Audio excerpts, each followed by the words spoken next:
श्रद्धालुओं के लिए सारी वर्ल्ड क्लास सुविधाएं उपलब्ध होंगी। बाबा अमरनाथ की गुफा तक रोड। बाबा अमरनाथ जाने वाले श्रद्धालुओं की यात्रा में मौसम बाधा न बन पाए, इसके लिए सरकार अमरनाथ गुफा तक 110 किलोमीटर लंबी सड़क बनवा रही है, जिसमें करीब 11 किलोमीटर लंबी सुरंग भी शामिल है। अभी श्रीनगर से अमरनाथ यात्रा को करने में 3 दिन का समय लगता है, लेकिन इस सड़क के बनने के बाद यात्रा मात्र 8 से 9 घंटे में पूरी हो जाएगी।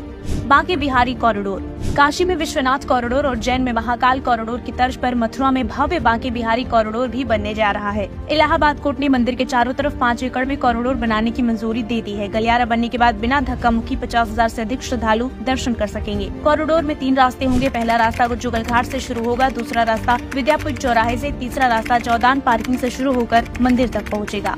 माँ कामाख्या कॉरिडोर। असम के गुवाहाटी से 8 किलोमीटर दूर नीलांचल पर्वत पर माँ कामाख्या मंदिर का कायाकल्प भी इसी साल होगा। कॉरिडोर का एक ब्लूप्रिंट भी जारी किया गया है, जिसमें आप पहले से ही भविष्य के अत्याधुनिक कामाख्या कॉरिडोर का नजारा देख सकते हैं। नए कॉरिडोर में 1 लाख वर्ग फुट खाली क्षेत्र होगा, जिसमें भक्तों को माँ कामाख्या के सुलभ दर्शन हो सकेंगे।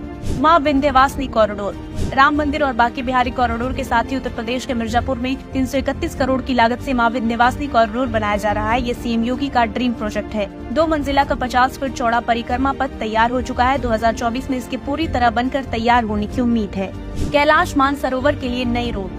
अब कैलाश मानसरोवर तक जाने के लिए आपको चीन या नेपाल जाने की जरूरत नहीं है। सरकार उत्तराखंड के पिथौरागढ़ से सीधे कैलाश मानसरोवर तक 80 किलोमीटर लंबी सड़क बनवा रही है। प्रोजेक्ट का 90% निर्माण कार्य पूरा हो चुका है और बाकी बचा 10% काम 2024 तक पूरा होने की उम्मीद है।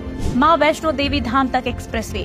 2024 में एक ऐसा एक्सप्रेसवे बनकर तैयार होने वाला है, जिससे माँ वैष्णो देवी के दरबार तक पहुँचना तो आसान होगा ही, साथ ही सिख पंथ के कई पवित्र स्थलों को भी कनेक्टिविटी देगा। हम बात कर रहे हैं 670 किलोमीटर लंबे दिल्ली अमृतसर कटरा एक्सप्रेसवे की, जिसके बनने से दिल्ली अमृतसर के बीच का सफर 8 घंटे से घटकर 4 घंटे और दिल्ली से कटरा जाने में 14-15 घंटे की जगह 6 घंटे का समय लगेगा। इसकी मदद से भक्त माता वैष्णो देवी के दर्शन बड़े आराम से कर सकेंगे। 4 धाम परियोजना।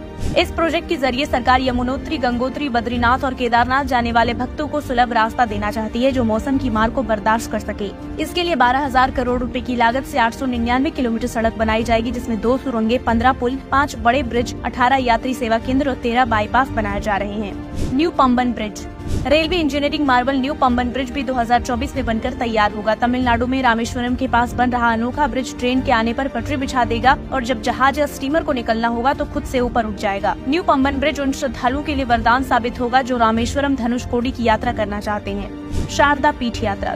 2024 में पीओके में स्थित शारदा पीठ के दर्शन करने का सपना भी पूरा हो सकता है। बीते साल पीओके असेंबली ने 5000 साल पुराने शारदा माता पीठ में तीर्थ के लिए भारत से आने वाले श्रद्धालुओं के लिए कॉरिडोर बनाने का प्रस्ताव पारित किया था। 2023 में जम्मू कश्मीर के करनाल सेक्टर में शारदा मंदिर का उद्घाटन करने के बाद शाह ने कहा था कि सरकार आने वाले दिनों में शारदा पीठ यात्रा के लिए पाकिस्तान के कब्जे वाले कश्मीर में एक गलियारा खोलने का प्रयास करेगी। 2014 के बाद किस तरह से धार्मिक स्थानों का पुनरुद्धार हुआ, इस बात से कोई इनकार नहीं कर सकता। काशी कॉरिडोर, महाकाल लोक, बाबा केदारनाथ धाम का कायाकल्प, देशवासियों के सामने ऐसे अनेकों उदाहरण हैं जो बताते हैं कि मोदी सरकार ने जो संकल्प 2014 में लिए थे वो आज भी सिद्धि तक पहुंच रहे हैं और 2024 में पूरे होने वाले ये 10 प्रोजेक्ट भारत में सनातन का सूर्योदय करेंगे।